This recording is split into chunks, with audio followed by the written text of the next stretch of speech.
Welcome to Season 1, Episode 9 of Beyond the Zero. I'm your host Ben. Joining me today is Travis Meyer.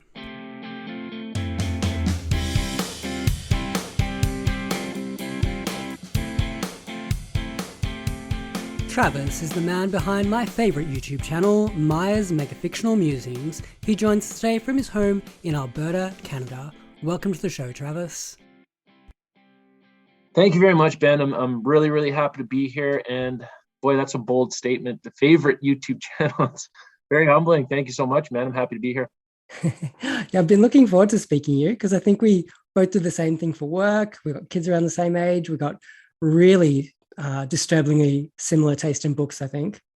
I think you're right. Yep. Yeah, I'm happy to be here. Yeah.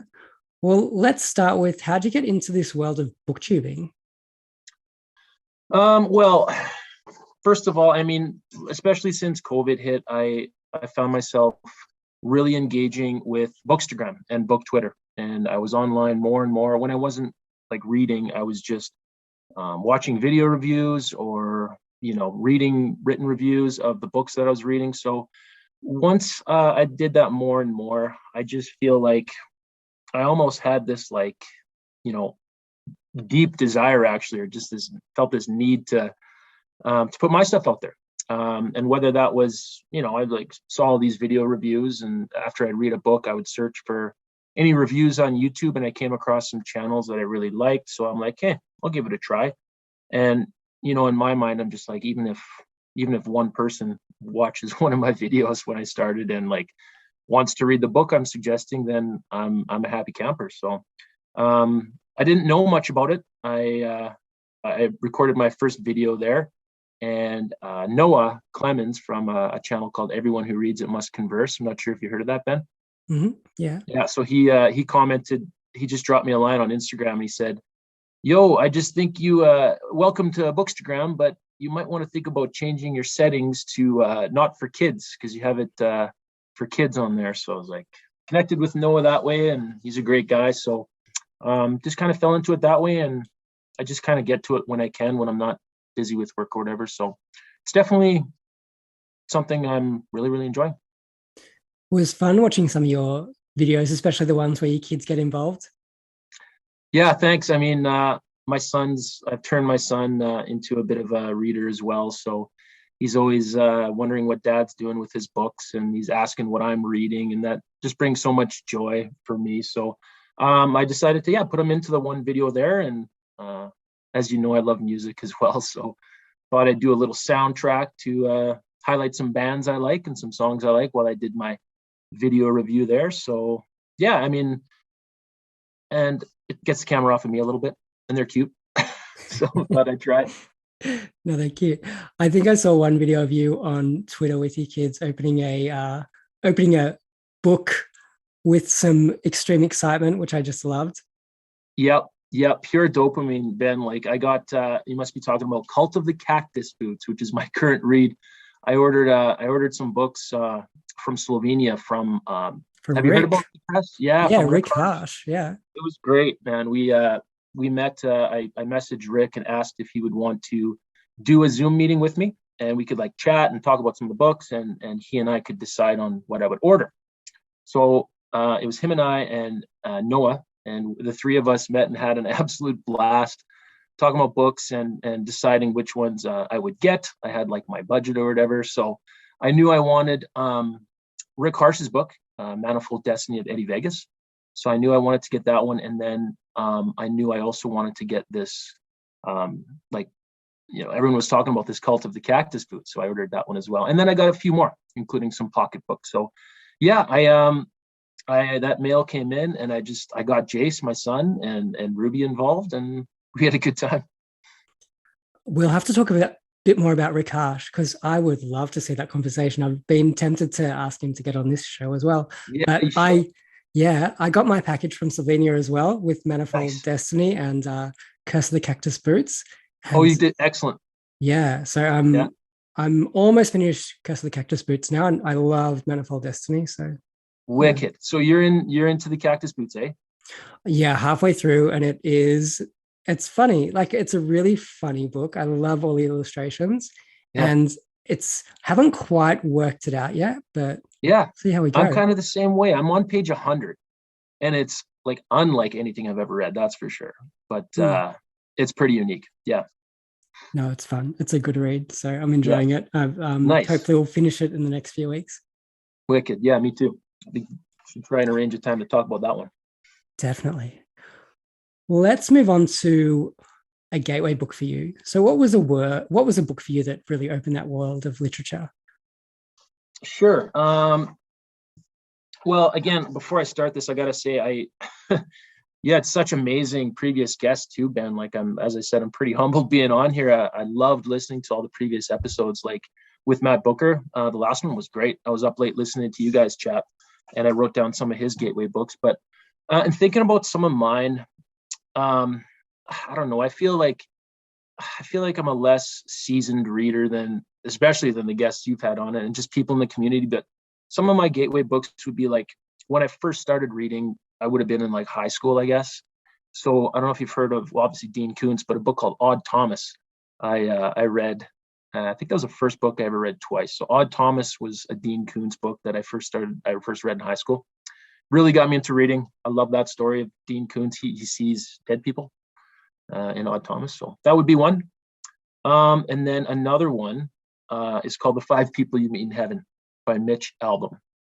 And that book, like, again, I was really young. I might have been 20 years old, but I have this distinct memory. I was on a break at my job. I was an educational assistant helping out in some classrooms. And in my spare time, I was reading, and I had The Five People You Meet in Heaven. And I remember where I was when I read the end of this one chapter, and I just got that feeling, right? Like, you're like, wow, I did not expect this part of the book, and I was overcome by this emotion.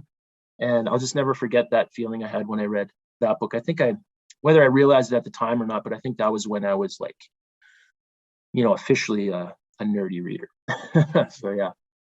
Another one would be The Art of Racing in the Rain by Garth Stein, which was recently made into a movie. And what's great about this book is like Garth Stein rewrote it for teen audience or young adults. So last year I did it with my grade 7 students as a novel study. So that was a super fun time. But that was the first book I really like binged, was The Art of Racing in the Rain. I think I finished it in like less than a day. So, and then one more I got to mention. I don't know how many people love this one. I've said it to some people when we met over Zoom and chatted books, but she's pretty polarizing. Ayn Rand, The Fountainhead would definitely be a gateway book for me. One of my buddies in university kind of pushed it on me, and I read it and was like pretty blown away, if I'm being honest. Like, I just think it's, the story of the forbidden love between those two, and like the idea of relentlessly pursuing your passions despite what, society thinks. So at the time, I really, really loved it. So yeah, those would be my gateway books, Ben. Ayn Rand, she's such an interesting character. I read I read The Fountainhead, and what's the other one she wrote? Atlas Shrugged. Atlas Shrugged. That's right. I think I read Yeah. Atlas Shrugged twice, and I wasn't sure whether to throw it across the room or or that I liked it, and I still don't know. I Yeah. I think possibly I hated it at the time, but Yep. yeah, Kind just of the same for me. I went back to her much later, and I could not get into Atlas Shrugged for whatever reason. So yeah. very strange woman. I read quite a bit about her after I read that book, and yeah, I haven't worked out my opinion on her yet. Yeah, I think I'm the same way. I mean, I know, say what you want about. I think her philosophy was referred to as objectivism or something like that. So yeah. As a teacher, what are some of the books you've really enjoyed teaching? Yeah, well, for me, once something's good and working, I'll keep going with it, right? Because obviously, get new students every year, and I can fine tune my unit and do different activities with the kids. But as I said, that the rewritten one by Garth Stein is just called Racing in the Rain. The kids loved it. They love a good story about, especially like a dog, and some really good themes and messages in there. But another one that I've done for a number of years now is The Giver by Lois Lowry. Great book, great story and themes as well. And that the kids really, really love it. And really, really good movie, I thought too. So we kind of end the unit by watching the movie and do a little comparison assignment that way, but I find the kids love that one. And then the other one I've done in the past, I don't think I'll do it this year, is it's called The Slave Dancer by Paula Fox. If you heard of that one, but a little more hard hitting for the kids, but again, really good messages. Very nice. It's hard to find good books, I find, for kids sometimes. And you do end up sticking to the things that work. Yeah, and absolutely. I mean, not to mention the budget constraints within schools and that nonsense. So yeah. Do you prefer a hard copy or an ebook or Kindle? Without a doubt, a hard copy, Ben.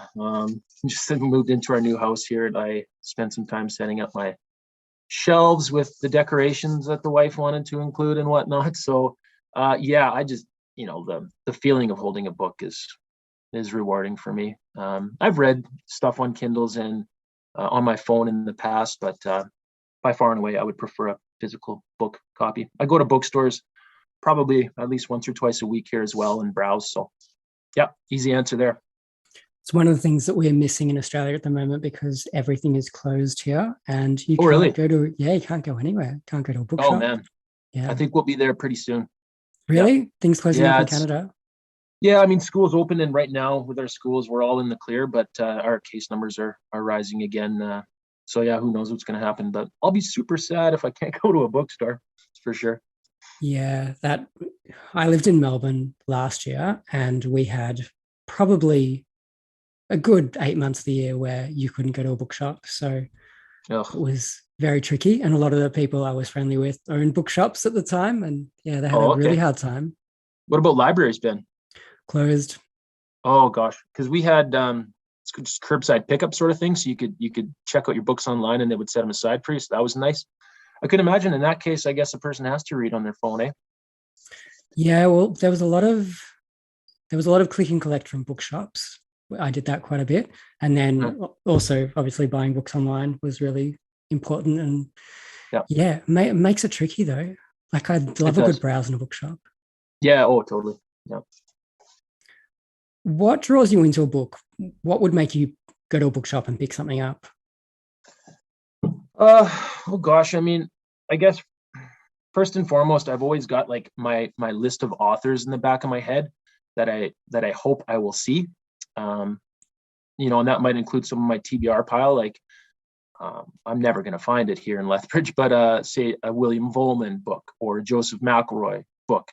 So I'm always keeping my eye out for the big names, like I call it the postmodern big tomes, authors of those books. But and every once in a while, if I've got money to spend, I always want to pick a book or two that I've never heard of, that I will just kind of be drawn in by either the cover or the synopsis on the back, or read the first few sentences, and then I'll get that one. But otherwise, yeah, I mean, if it's something I've heard of or have been intrigued by or came across online on Twitter or Instagram, I will probably buy it because, my shelf is growing so quick and books are so cheap on at a couple of stores here.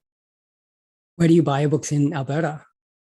Well, there's just like a thrift store here in town where they sell everything, but they get books daily. I call them and kind of ask them, I'm like, you guys got much books in lately? And they always say, yes, we get books every day. So I find I'm going there more and more, and I'm always, just blown away by how much they actually get in.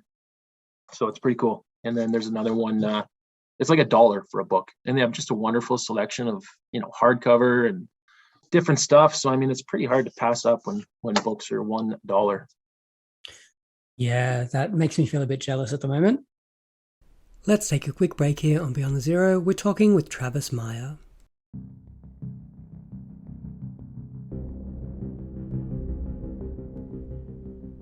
This episode is brought to you by the chilling new novel, Coronavirus. Available everywhere. It'll leave you breathless. What do you mean it's not a book? Fuck. We're back on Beyond the Zero. We're talking with Travis Meyer. Let's move on to what you're currently reading. So what's in your reading pile and what's in your TBR?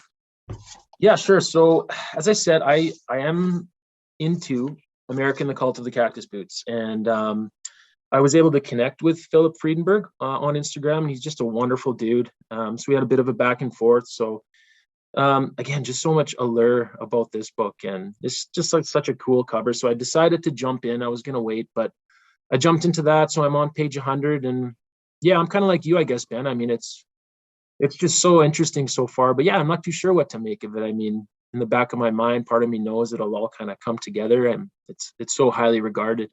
The people that have finished it absolutely love it. So making my way through that. And then what else here? A couple of my most recent reads that I've finished. I usually do stick to one book these days for some reason, but I also was able to complete recently my first Hemingway. I read The Old Man and the Sea, that really, really short book of his, and I enjoyed that, as well as J.G. Ballard. I saw you had tweeted something about Ballard not too long ago. You're a fan of him, eh, Ben? I like J.G. Ballard. He's writes some very interesting books, but what you're referring to is when we moved to Sydney, we moved to a shockingly large apartment complex. Like it's a whole new area where they've just put up these massive apartments. And when I moved in here, I had this really one of those thoughts where, like in the case of anarchy and in the case of anything going terribly wrong, this was the kind of place where there was enough people around you that it could turn into some Ballard-esque disaster. Yeah. And so last night we had this. Obviously, we're all in lockdown at the moment here, and we also had a blackout last night, and there was just police everywhere. And it was like, this reminds me of a Ballard book, like it really does. So it was like a bit like High Rise or Concrete Island, and yeah. Oh, very good. Yeah. And that's the one I tried was Concrete Island, and I did enjoy it. Yeah, it's pretty unique, pretty cool. And he's a good writer. It's exciting stuff. That's the one where he crashes off the highway, isn't it? And yeah. He's on this like neglected piece of land and just trying to survive. And he encounters these vagrants, and it's quick read and then super engaging. I enjoy Ballard. I'll certainly read more of his stuff. And then my other first author that I was able to do recently was Gabriel Garcia Marquez. So I've got a bunch of his actually in my library, but I decided to start with one called The General in His Labyrinth. Really enjoyed it. Yeah, different, but I thought it was great. So yeah. That's a really good choice for Garcia Marquez. That's a really good starting point. Yeah, and it's I guess it would be a take on historical fiction, right? With the liberation of South America and all that. So yeah, I enjoyed that one for sure. A couple more, Ben. Like I read one. I don't know if you heard of The Wanderers by Richard Price. So this is, I guess they made it into a movie, but really, really short read. And I had never heard of it. It was one of the ones I just picked up on a whim or whatever for $1. But it's about like just this gang, like a disaffected youth gang in the Bronx in the early 60s. So kind of read like a period piece. Really, really good. Like it was sneaky, sincere, and heartfelt, but like hard hitting at times as well. There's like kind of a bleak look at these families in the projects that are struggling to get by, and you get a sense of the generational gap as well between these kids and their parents and the apathy there. And so it was stark at times, but also funny. So that was a good one, The Wanderers. Yeah, I think that's about it. Yep. Very good. I know you're into your music, so I also wanted to ask what's on your current playlist. What's getting high rotation? Yeah. Okay. Well, I'm not sure what you use for your music, Ben, but Spotify is so good with their formula for Discover Weekly and the release radar and stuff. But I'm always listening to a musician named Tycho. I don't know if you heard of Tycho. So his real name's Scott Hansen. He's just one guy. So I have that playing in my classroom lots and just at night. So more of ambient, softer stuff. But he would probably be my deserted island music, would be Tycho. But I'm also, I still listen to my punk rock from my formative years in my early teens, stuff like Propagandhi. I don't know if you heard of that. And there's a band called Protest the Hero I still listen to a lot, Rise Against. So I do like my rock music. Metallica is always on rotation for me. Justice for All would be one of my favorite albums. And as far as some new bands, I got to give a shout out to, not too many people know of it, I feel like, but there's a band called Arizona. Really kind of poppier, lighter stuff, but really vocal oriented. It's tremendous. If no one's heard of it, you need to check out Arizona. They're not too not too well known, but they're fabulous as well. That'd be about it. Okay, very interesting. I'll have to check some of those out. I've seen you recommending Tycho, so I've got that on my Spotify playlist at the moment. My problem is that my daughter will often use my phone to listen to what she likes. So I'll have some really, really good choices, and then I'll have like the Frozen soundtrack. So it's can be quite jarring. Yeah, I'm right with you there, Ben. Yeah, totally. Yeah, stay tuned for my Twitter, man. I'll try and share. I've been a little bit disconnected lately, but I'll try and share more more bands and songs that I like. Great. It's good. I think you've got good taste in music and books. I like to think so. Likewise, man. We'll take a quick break here on Beyond the Zero and come back with Travis's Top 10.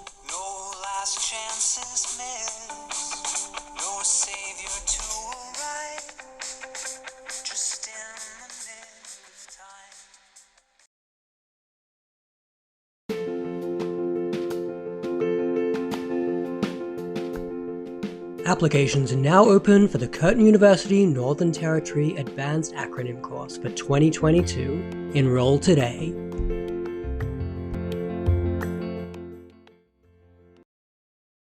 We're back with Travis Meyer. It's time to hear his top 10.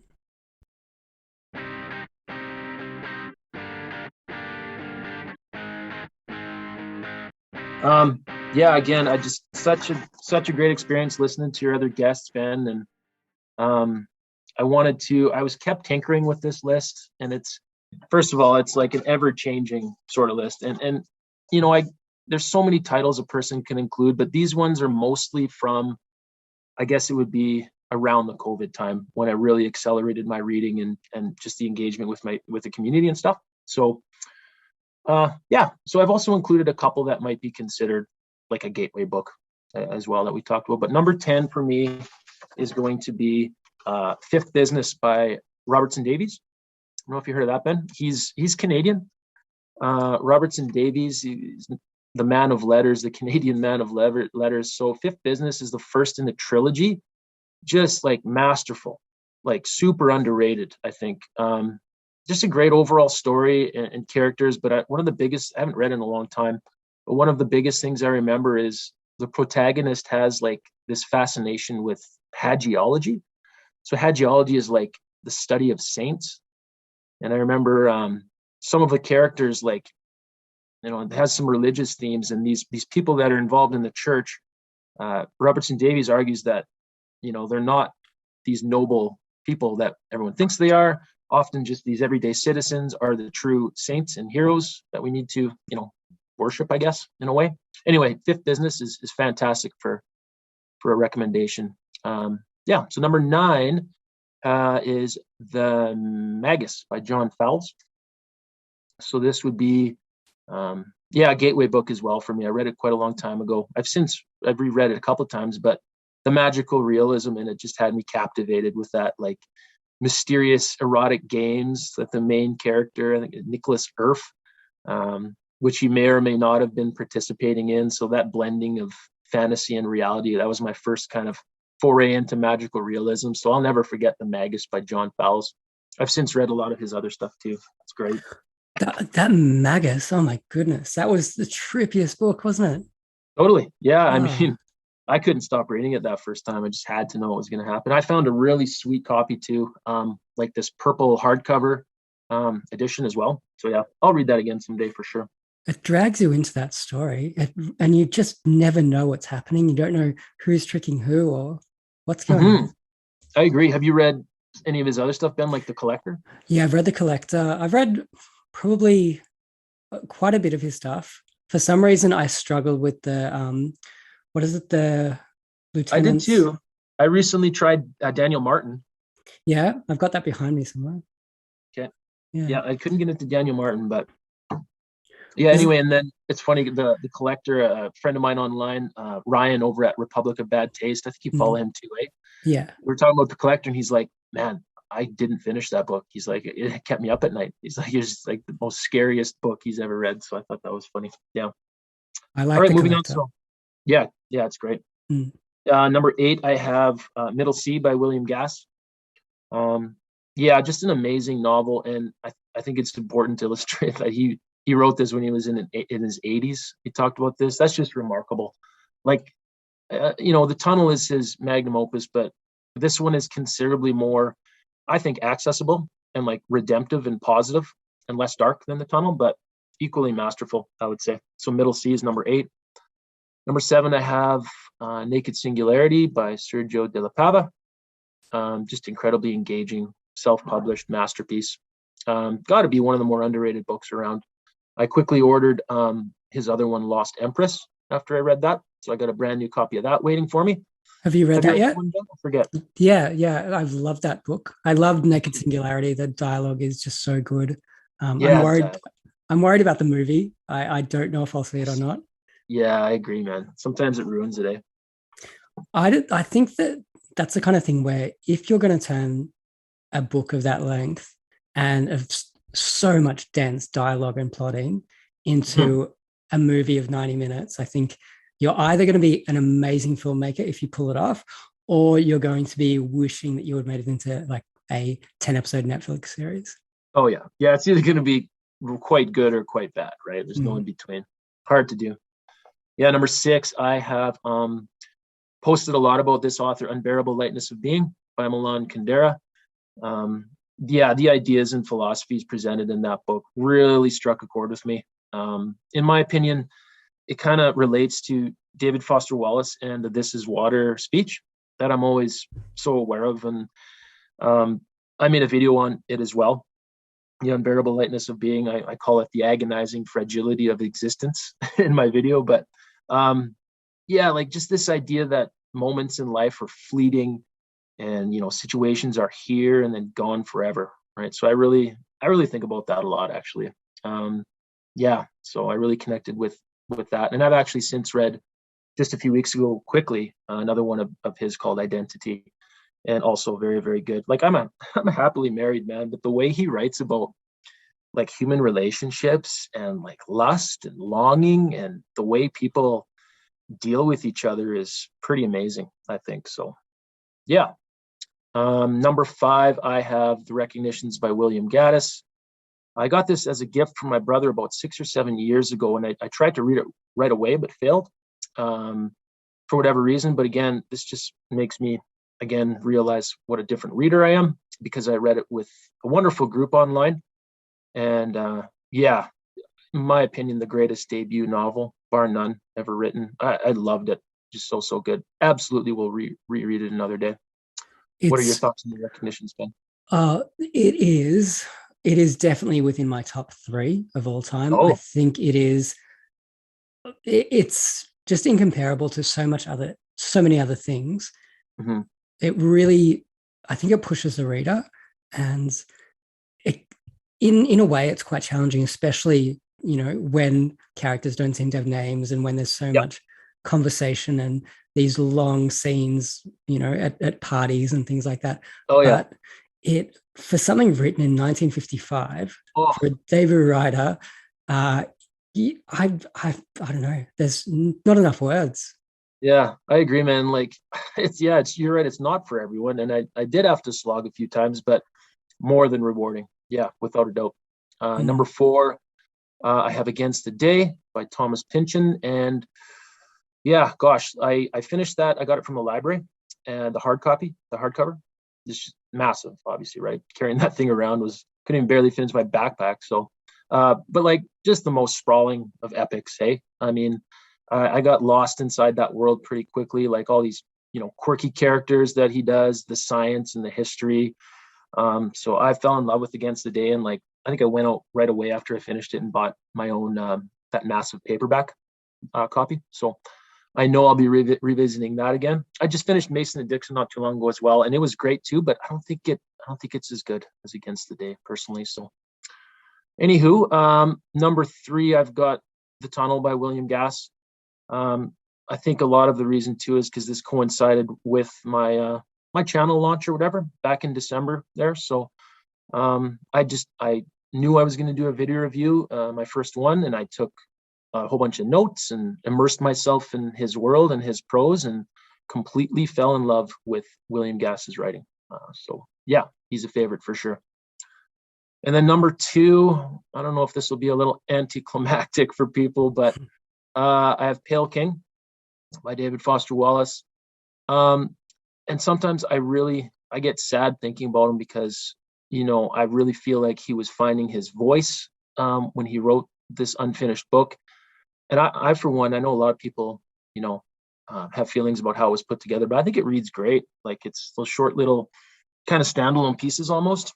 So I really connected with it, but just like, it's so wonderfully different, but almost equally as engaging as Infinite Jest, I would say. I mean, I'm obsessed with this idea he has about boredom and attention and awareness. And, you think about how you spend your time, right?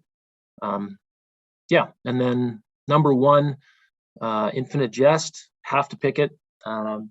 Probably changed my life. So not too much else I can say about Infinite Jest. It's that I think about it lots. It's a big part of my life. I've got a tattoo on my forearm, and I've bought it for my 2 best friends and my 2 brothers and pushed it on them. And none of them, they've all started it, but just like me, for 3 times, they've started it and put it aside. So I keep bugging them about it, but yeah, it's just a big part of my life, and that's why it's number 1. One thing that I've been doing lately is recommending that people don't read it straight up. They go out and get the audiobook, because the audiobook is so good as well. And it's the kind of thing where if you struggle with a book of that size, or if you find that the writing is tricky, or the plotting is tricky, Sean Pratt just does such a good job. And that's the kind of thing where I just have it on in the car now. If I go anywhere, it's on in the car, and it's just so much fun. Amazing. Thank you. I'm going to try that because, just let's face it, it's a massive book that you have to go in between the endnotes and the main text and the chronology page. I bookmarked the second time I read it anyway, so it's not easy to physically read. So I am absolutely and I'm starting my Audible account up anyway for my school, so perhaps I will get that audiobook. In fact, I for sure will. Thanks, Ben. The good thing about with Audible especially is that you can just buy books on the basis of length as well. So I honestly just go through and choose the books that are like 45 hours plus, and it really keeps you busy. Totally. And you can actually pick where you want to go if you want to listen to certain spots. You can do that as well. Right on. No, it's a good little recommendation, I think. Nice. I'll take that up for sure. I'll be doing that. Nice. What do you think you've got next for your booktube? Oh goodness. I mean, I guess I'm not sure, to be honest, Ben. Part of me really, really wants to talk about Cult of the Cactus Boots and my reaction to it when I'm done. I know Phillip Freedenberg would maybe appreciate that, and I'm sure he would want to hear my thoughts because I connected with him there, and he's such a great dude. So I think I'll probably do a book on that if school kind of slows down here. Other than that, I know my son and I, he keeps bugging me actually tonight. He asked again. One day we had decided, actually it was his idea. He's like, Daddy, can I do a video with you? Why don't we do like an interview video? So I said, what a great idea. I'm like, I'll come up with 5 questions for you in your reading, and you can do the same for me, and I'll record it and we'll put it on YouTube. So that might be something I might do with Jace in the future. So yeah, other than that, I'll think about doing a review for whatever book I'm reading. Like, I finished the Kundera there, but I'm just flying through stuff right now. A lot of the smaller stuff. So I'm just reading, and not necessarily at this point too concerned about doing some YouTube stuff. Well, now that the kids are back at school as well, hopefully that'll give you a bit more time to think about the booktubing. Yeah, exactly. I mean, I still go into work pretty early and read. So I got a couple spare periods there. And actually that was when I was doing more of that stuff was back in the spring of last year when I was in school. So who knows, maybe I'll get some more content on there. I know if you like it, Ben, I'll still be doing it at some point. So with my 187 subscribers. Before we wrap it up, do you want to tell us where we can find you online and where we can watch your great videos? Sure. So Meyer's Megafictional Musings is my lame name on YouTube. You can find me on YouTube there, Meyer's Megafictional Musings, and on Twitter, which was what I kind of connected with first for books, NR_Wayne for my Twitter handle. And then on Instagram would just be Meyer's Megafictional Musings as well. Yeah, that's the other thing I loved about, COVID and reading books and online is the meetings I've been having with people. 4 or 5 of us would just get together with no, agenda or anything. We would just talk about books. And I mentioned the Recognitions group read was fabulous. So if people listening to this want to message me, that would just make my day. And I'd love to connect with people. That's what I thrive on, for sure. We have such a beautiful book community, I think. And it's so nice to connect with people. Yeah, it really is. Like I was, like I said, I've been kind of out of it for a little while here. And then I just got a couple of messages from some of the people I met. They're like, hi, how you doing? Thought I'd reach out. Haven't put out much content out there. Just wanted to make sure everything's okay. So you're right, Ben. I mean, it's been just so wonderful, especially during this kind of isolating time, right? So I feel very grateful. Yeah, it's a nice community to be part of, and I really have enjoyed interacting with a lot of people out there. Yeah, me too. Cool. All right. Well, thanks so much for joining us. My pleasure, Ben. Make sure we stay in touch, and great job on the podcast. I'll be tuning in each and every time, no doubt. We'll have to catch up and talk about Cactus Boots shortly. Sounds good, Ben. Looking forward to it, man. All right. Have a good one. Thanks a lot, eh?